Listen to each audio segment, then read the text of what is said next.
j'ai envie de vous parler d'une autre façon de voir la vie, d'une autre vision du monde. On change complètement, on prend l'avion, on s'en va ailleurs, on recule dans le temps aussi, puis on s'amène dans le Japon des samouraïs. Donc, vous savez qu'il y a toute une tradition philosophique en Occident qui a été un peu oubliée, qui renvoie, les Grecs vivaient comme ça.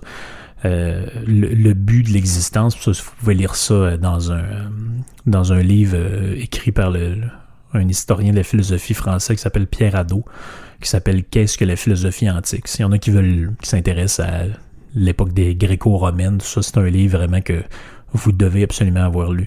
Et Hadot explique dans ce livre-là qu'est-ce que la philosophie antique. Il explique qu'avant que les philosophes deviennent une espèce de caricature universitaire où on taponne des concepts abstraits dans un bureau, dans une tour ou dans un château, puis que finalement ce soit des gens qui parlent de manière incompréhensible. La philosophie était d'abord un art de vivre. Donc chez les Grecs, il y avait cette culture-là. Donc vous aviez plusieurs écoles, comme par exemple vous avez les cyniques. Donc le plus célèbre personnage est peut-être Diogène le cynique. Bon, Diogène le cynique, il vivait comme un cynique. Donc la philosophie cynique, l'école des cyniques avait un certain nombre de préceptes, une manière de vivre, une façon de se comporter. En quelque sorte, il incarnait les idées qu'il professait dans des écoles ou sur la place publique, à l'Agora par exemple, à Athènes. Donc vous en aviez d'autres, vous aviez les aristotéliciens, donc les disciples d'Aristote, vous aviez les épicuriens en rapport avec Épicure, qui n'a rien à voir avec ce qu'on entend aujourd'hui. Aujourd'hui, un épicurien, c'est quelqu'un qui aime ça baiser, manger des raisins, puis profiter de la vie, mais en fait, à cette époque-là, c'est pas ce que ça voulait dire. En fait, ça renvoie vraiment à la philosophie d'Épicure, de Démocrite et de toutes ces philosophes antiques-là. Vous aviez les stoïciens, donc qui a quand même un rapport avec ce qu'on entend aujourd'hui quand on dit que quelqu'un est stoïque, là. C'est-à-dire qu'il maîtrise ses émotions, etc. Donc, il y avait une tradition stoïcienne qui va jusqu'à l'empereur romain Marc Aurèle, qui a écrit un petit livre qui s'appelle « Penser pour moi-même ». Donc, il y a toute une tradition de la philosophie comme art de vivre dans l'époque gréco-romaine. Ça va jusqu'à Lucrèce, ou Lucrèce, je ne sais plus comment on le prononce, chez les Romains. Et ça a été abandonné à un moment donné à partir de l'époque du christianisme, où finalement la philosophie s'est mise au service de la religion pendant très très longtemps, c'est-à-dire du début du Moyen-Âge jusqu'à au moins la Renaissance et même plus tard. La philosophie, essentiellement, ce que c'était des gens qui essayaient de justifier par la raison les croyances catholiques. Donc, par exemple, si vous lisez un auteur comme saint Thomas d'Aquin, toute sa philosophie, tout son processus finalement d'écriture, ça consiste à justifier par la philosophie, par les références à Aristote, Platon, etc., la religion catholique et les préceptes de la Bible. Donc j'ai rien contre ça, mais c'est pas une tradition qui m'intéresse particulièrement. Mais pourquoi je vous ai dit qu'on allait se transporter au Japon, c'est que dans la philosophie orientale, à l'université, j'ai suivi un cours de philosophie asiatique et on voyait toutes sortes d'auteurs là-dedans, puis on voit que c'est complètement un autre monde. Puis j'ai pas du tout la prétention d'être un expert là-dedans, puis de comprendre ce que tous ces penseurs-là voulaient dire, puis qu'est-ce que c'était à leur époque. Puis en fait, pour comprendre tout ça, il nous faudrait connaître ce que c'est que la philosophie bouddhiste, connaître ce que c'est que le shintoïsme, l'hindouisme, toutes ces spiritualités-là qui sont presque incompréhensibles, en fait, pour nous autres, parce que ça fait pas partie du tout de notre culture. Donc c'est dur à comprendre d'un point de vue occidental. Mais ce que je trouve intéressant, c'est qu'à un moment donné, j'ai écouté une vidéo de quelqu'un qui faisait des chroniques de livres sur YouTube, et puis à un moment donné, il disait si vous vous intéressez à la philosophie, vous devrez lire Hagakure ou La Voix du Samouraï. En fait, Hagakure, La Voix du Samouraï. Il y a plusieurs traductions, là. Il y a le Code aussi, ou bref, il n'y a pas vraiment de consensus là-dedans, mais ça a été écrit par un gars qui s'appelle Yamamoto Tsunetomo. Donc, ça va être la première et la dernière fois que je vais prononcer son nom, mais ça a été écrit en 1716. Et pourquoi je parle de ça, c'est que la période médiévale au Japon était un peu ce qu'était la période de la philosophie grecque antique pour leur culture, c'est-à-dire qu'il y avait énormément, c'est une société qui était énormément prolifique, qui était productive, qui a donné lieu à toute une culture, justement. Et là-bas, il y avait un personnage dans une espèce de mythologie japonaise, mais qui existait pour de vrai, mais c'est devenu un peu de la mythologie avec le temps. Et ce personnage-là, c'est le guerrier de la féodalité qu'ils appellent là-bas le Bushi. Donc, B-U-S-H-I, donc le Bushi. Donc, ce terme-là s'applique aux guerriers de l'époque pré-féodale. Donc, dans le fond, ça va du 9e au 19e siècle. Et c'est un peu, si vous voulez, l'équivalent du chevalier dans les légendes occidentales. Il y a des historiens et des sociologues qui pensent que c'est pas étranger, cette histoire-là de Bushi, à comment les Japonais se sont comportés pendant la Deuxième Guerre mondiale. C'est avec l'histoire des kamikazes, là, les Japonais qui s'embarquaient eux-mêmes dans des torpilles puis allaient se lancer dans des porte-avions américains qui entouraient l'île pendant la fin de la Deuxième Guerre mondiale. Et il y a beaucoup de liens à faire entre la mentalité japonaise et cette vieille tradition-là du Bushi, qui est en fait le nom japonais de ce que nous on appelle le samouraï, dans le fond, qui est le nom que l'on connaît chez les Occidentaux. En fait, c'était le plus noble des guerriers, c'est ce que le nom veut dire. Et lui-même était au service d'un autre mot que vous avez déjà entendu, parce qu'il y a des restaurants ou des trucs asiatiques qui l'emploient. Il était au service du shogun. Et le shogun, c'est quoi? C'est un chef militaire de l'époque. Donc, durant plus de 8 à 9 siècles, l'histoire du Japon, ça a été en fait, quand vous lisez un peu là-dessus, ça a été une interminable guerre civile. Puis ça a fait en sorte que pourquoi il y a toutes sortes de raisons, je rentrerai pas dans les détails, mais l'histoire du Japon est beaucoup marquée par la violence, la guerre. Il est arrivé plein d'affaires qui ont marqué leur civilisation. Puis c'est ça qui explique que en grande partie, les arts martiaux se sont développés là-bas. Donc, dans le fond, il y avait un certain culte du guerrier, parce que le guerrier était celui qui protégeait la société.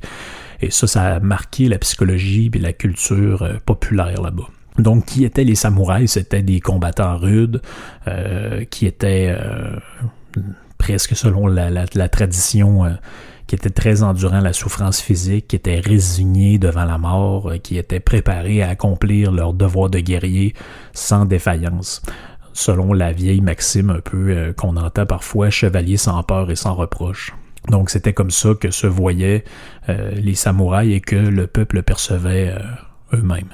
Et donc, ça nous amène un peu tranquillement vers l'essence du propos, c'est-à-dire que depuis le début de leur existence, donc dans le fond, depuis le début du Moyen-Âge japonais, les samouraïs se comportaient selon un code de conduite qui était non écrit. Et s'ils transgressaient ce code de conduite-là, c'était la mort. Le premier code est généralement appelé la voie de l'arc et du cheval. Donc, dans le fond, c'était une manière de l'appeler à l'époque. C'était assez primitif et surtout pratique. Mais ce qui arrive, c'est que les samouraïs puisaient leur code moral dans différentes cultures religieuses. De là-bas, ça peut être le shintoïsme, comme je l'ai dit, ou le bouddhisme sur certains des principes. Puis c'est ce qui leur donnait leur espèce de code qui était non écrit, comme un peu au début de l'islam, le Coran est non écrit, puis à un moment donné il finit par être écrit, donc c'est la tradition qu'on appelle l'oral. Puis le bouddhisme, par exemple, amenait ou donnait aux samouraïs l'idéal de la sérénité, la confiance dans le destin, l'acceptation de l'inévitable, se résigner à accepter la mort, etc. Puis le shintoïsme, par exemple, qui est une autre religion orientale, amenaient le samouraï vers les vertus viriles, la loyauté, le courage, la stratégie sur le champ de bataille. Tous ces aspects-là qui finalement fondaient le code moral du samouraï. Sauf que là, ce qui s'est passé, c'est que pendant très longtemps, tout ça, c'était que oral. Il n'y avait pas de traces écrites. On savait que les samouraïs avaient existé, on savait qu'il y avait une certaine philosophie de vie, mais on ne savait pas ce que c'était. Jusqu'à ce qu'en 1716, parut Hagakure, la voix du samouraï. ce qui est assez gros, hein, c'est 11 volumes. En français, il n'existe que des extraits. Et c'est des maximes philosophiques. En fait, c'est un peu comme quand vous lisez, je sais pas moi, les pensées de Pascal ou des trucs comme ça. C'est des petites maximes qui résument un peu une façon de penser. On sait peu de choses sur la personne qui a écrit ça. On sait que c'est un homme qui a eu une vie assez active, puis vers l'âge de 42 ans, il va s'en aller vivre comme reclus quelque part. Puis en fait, c'est le véritable auteur du livre n'est pas l'auteur au sens où ça a été écrit par un scribe. Donc Yamamoto, c'est celui qui donne la substance de ce qui est écrit, mais l'écrivain comme tel s'appelle Tashiro Tsurumoto. Donc pendant 7 ans, de 1710 à 1717, parce que là, il y a une première version qui est entamée dans cette histoire-là, mais la version définitive, ça va être en 1717. Il va transcrire les entretiens qu'ils ont ensemble, un peu comme ceux qui connaissent un peu la philosophie savent que Montaigne, quand il a écrit les essais, ben en fait, c'est pas lui qui les a écrits, c'est il dictait ça à un scribe qui retranscrivait ses essais. Donc, pendant plus de 150 ans, ce texte va rester secret, puis va être, en fait, c'était uniquement accessible aux samouraïs, jusqu'à ce que finalement, ça devienne connu du grand public, traduit, puis accessible. Finalement, ben, ça nous permet de voir un peu la mentalité que pouvaient habiter ces gens-là, qui est la raison pour laquelle j'en parle, c'est que c'est tellement des années-lumière de ce qu'on vit aujourd'hui, puis de la manière dont les gens réfléchissent, puis se comportent les uns envers les autres. On s'imagine pas que ça peut exister, tellement c'est... Je veux dire, un samouraï qui vit en ce moment, je veux dire, il coupe la tête de tout le monde, là. C'est je sais pas comment vous le dire autrement que ça, là. Vous allez voir avec ce qui suit, il peut pas vivre avec la médiocrité moderne, là. C'est impossible. C'est impossible. Le terme Hagakure comme tel, ça a été traduit, on a essayé de le traduire, finalement, ça a été gardé en français parce que littéralement, ça voudrait dire caché ou ce qui est caché derrière. Donc ça veut pas dire grand-chose, donc on garde souvent le Hagakure. Finalement, le code moral du samouraï est assez simple. Si vous finissez par lire ça, vous allez comprendre un peu pourquoi je dis que c'est à des années-lumière de ce qu'on voit en ce moment.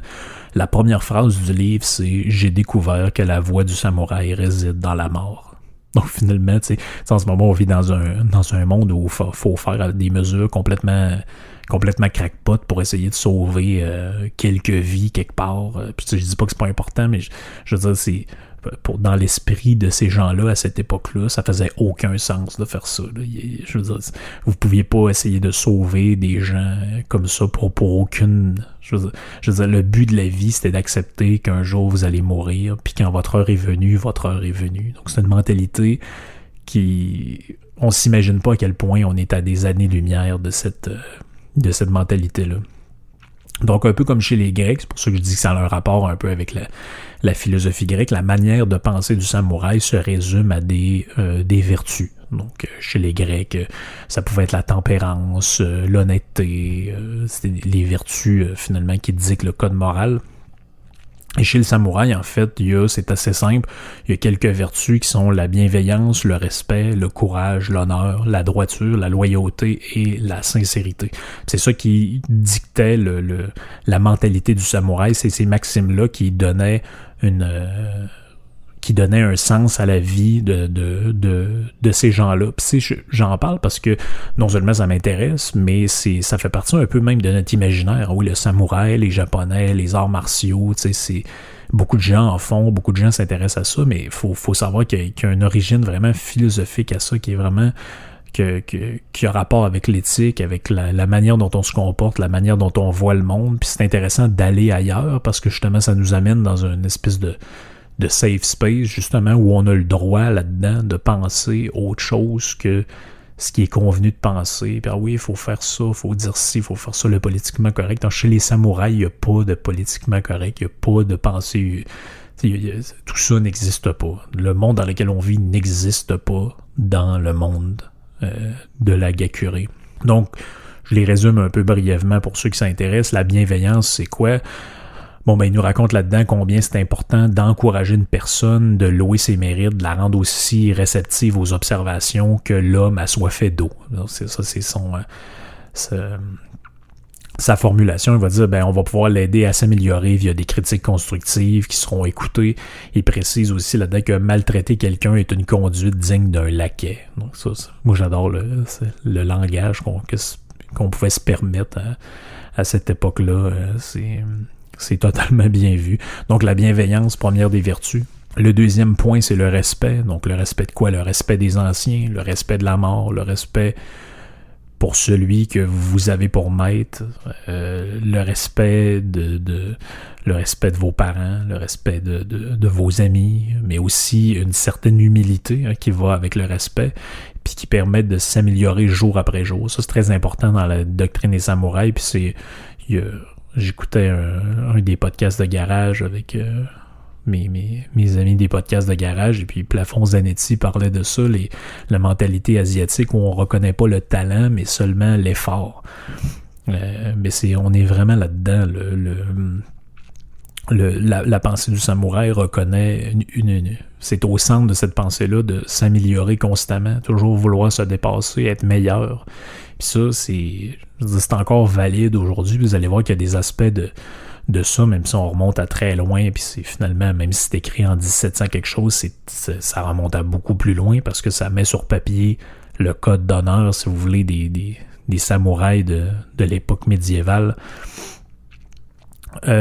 On dit aussi là-dedans le courage, l'honneur, donc c'est deux vertus qui sont interreliées. Ce serait difficile de les départager, mais c'est des valeurs essentielles qui sont au cœur de la démarche du samouraï pour le combat. Donc, l'auteur, il dit là-dedans, le courage, c'est de savoir serrer les dents. Un samouraï qui se décourage ou abandonne face à l'épreuve n'est d'aucune utilité. Donc ça, c'est vraiment un message tu sais, c'est pas sans lien aussi avec les podcasts que j'ai faits sur la détermination d'un gars comme Mike Horn qui traverse l'Antarctique avec un traîneau rempli de 100 kilos de cochonneries qui vont être nécessaires à sa survie. Ben, chez le samouraï, ben, il va dire, si vous vous écrasez devant l'adversité, vous êtes d'aucune utilité. Donc c'est fou parce que ça va tellement à l'inverse de notre monde où tout le monde est une victime perpétuelle de tout, et puis pour exister, on dirait qu'il faut que tu t'insères dans cette espèce de culte ou cette culture de la victimisation dont j'avais déjà parlé dans un podcast. Donc c'est une pensée, comme je dis, qui est à des années-lumière de notre monde moderne où un samouraï, je veux dire, aujourd'hui, serait quelqu'un qui adopte cette philosophie de vie-là, sans être le gars avec le sabre puis les arts martiaux, mais quelqu'un qui ne fait que adopter, de mener sa vie selon ces principes-là. Je veux dire, les espèces de pleurnicheurs professionnels qu'on a en permanence, qui sont toujours une victime de tout, sont victimes des Blancs, sont victimes des hommes, du patriarcat, puis de ci, puis de ça. Je veux dire, ils vous coupent la tête, là. Il vous coupe la tête. Cette pensée-là il vous dit, si vous voulez changer, battez-vous pour que ça change, arrêtez de pleurer. T'sais. Ce qui n'est pas sans lien aussi avec une autre vertu de ça, qui est que le samouraï doit faire preuve de droiture, de rigueur, puis pas juste sur le combat, puis ce genre de choses-là, c'est dans toute sa vie. Ils disent là-dedans, il doit s'entraîner toute sa vie sur tous les aspects possibles et imaginables. Donc, on dit là-dedans, à un moment donné, il dit, je dois être meilleur qu'hier et moins bon que demain. Donc, c'est atteindre l'excellence là-dedans, c'est un but, c'est un horizon de sens, tout est organisé alentour de ça. C'est important là-dedans aussi de reconnaître pour eux que le samouraï, il est jamais vraiment un modèle, il doit toujours se perfectionner, puis il mérite jamais de se prendre pour acquis là-dedans. Il peut jamais dire, je suis arrivé au bout, maintenant j'ai atteint la perfection, puis qu'il même me suive, si on veut. Donc il y a toujours ce côté-là qui est présent, d'avoir justement la droiture, l'humilité, toutes les valeurs aussi, puis les vertus ont un lien entre elles. C'est important de le comprendre. Les deux dernières des 7 qualités essentielles ou des 7 maximes du code moral, c'est la loyauté et la sincérité. Donc la loyauté au maître, la loyauté à ceux avec qui vous avez promis quelque chose. La loyauté, c'est une valeur...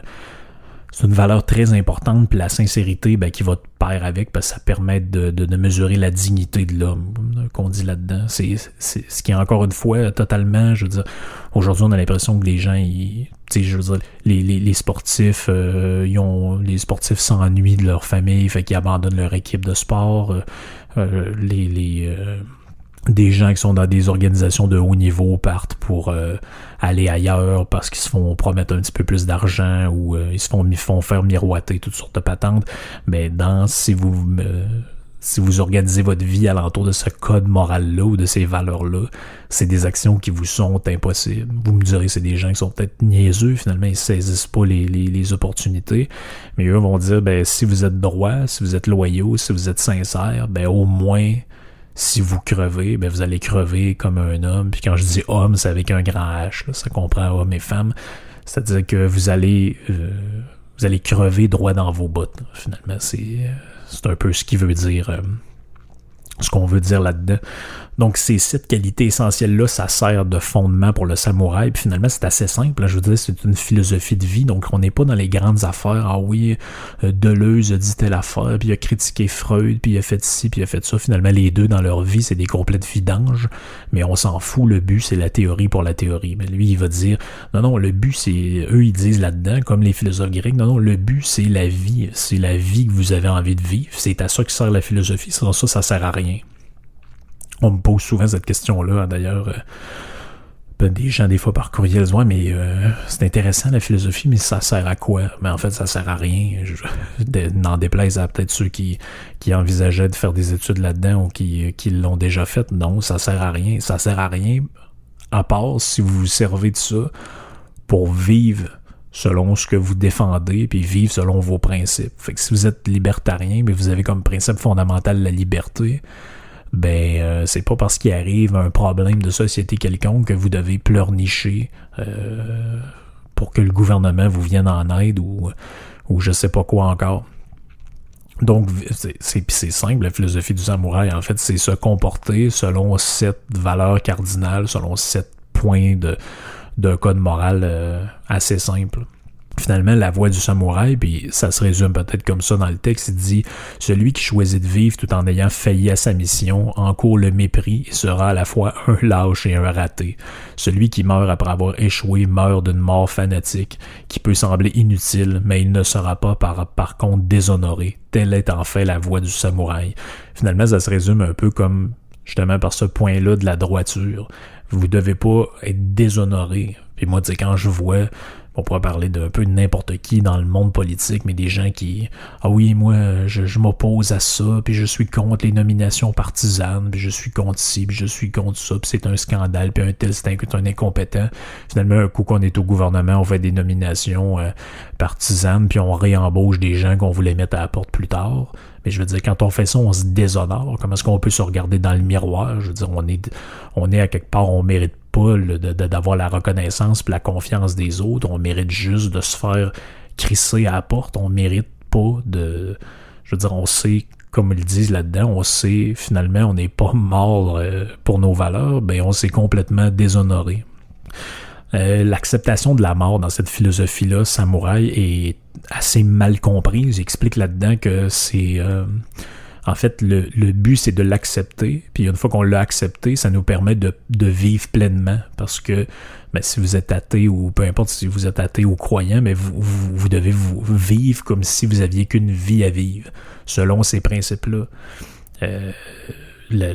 Donc ça incite personne à mourir, puis justement comme certains sociologues le pensent, à faire le kamikaze ou peu importe, mais ça incite à vivre selon ses principes puis respecter ses principes. Donc c'est vraiment un message de droiture morale.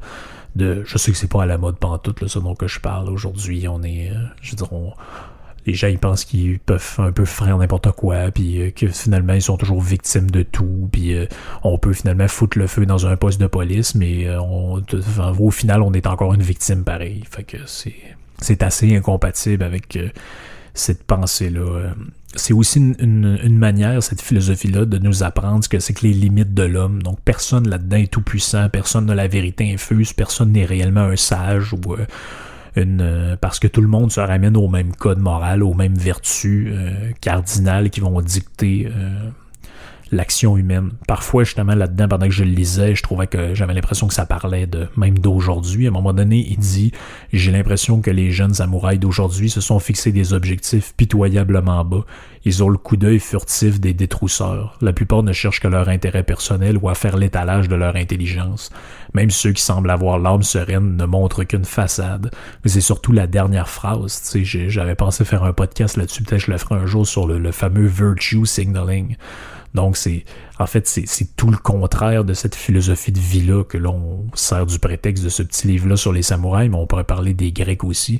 C'est qu'en fait, on se fout de la façade des choses. En fait, ce qui est important, c'est ce que vous avez à l'intérieur de votre tête, de votre âme, peu importe comment vous le voyez, puis l'important, c'est que vous soyez droit, puis que vous soyez fidèle aux principes que vous vous êtes donnés, non pas de la façade que vous faites. Ah oui, moi, je suis tellement une bonne personne, je porte un masque, je suis tellement une bonne personne, j'ai donné de l'argent à Moisson au Québec, ou je sais pas quoi, peu importe. Mais la vraie bonne personne, elle le donne, puis elle ferme sa gueule. C'est ça que la philosophie samouraï nous dit. Elle a pas besoin de chercher la reconnaissance sociale, puis du virtue signaling, par, je veux dire, ses actions. Elle n'a pas besoin de chercher à avoir cette approbation sociale-là et d'avoir cette fausse, finalement, cette fausse bonne conduite. Il y a toutes sortes de critiques qu'on pourrait faire au livre des samouraïs, comme par exemple, à un moment donné, ils remettent en cause les convictions fortes et personnelles, parce qu'ils disent qu'il faut vraiment que tu te rapportes à ce code moral-là. Puis c'est plus ou moins, je veux dire, c'est plus ou moins intéressant de ce côté-là qui incite pas du tout à la liberté d'esprit puis au libre penseur, mais finalement qui t'invite un peu à te soumettre à un genre de code moral. Moi, c'est le bout où je décroche là-dedans. Mais finalement, je pense que chacun peut adopter son propre code de vie puis se dire, ben moi, je veux vivre selon certaines valeurs, puis il a besoin de se lever tôt, celui qui veut m'en faire décrocher.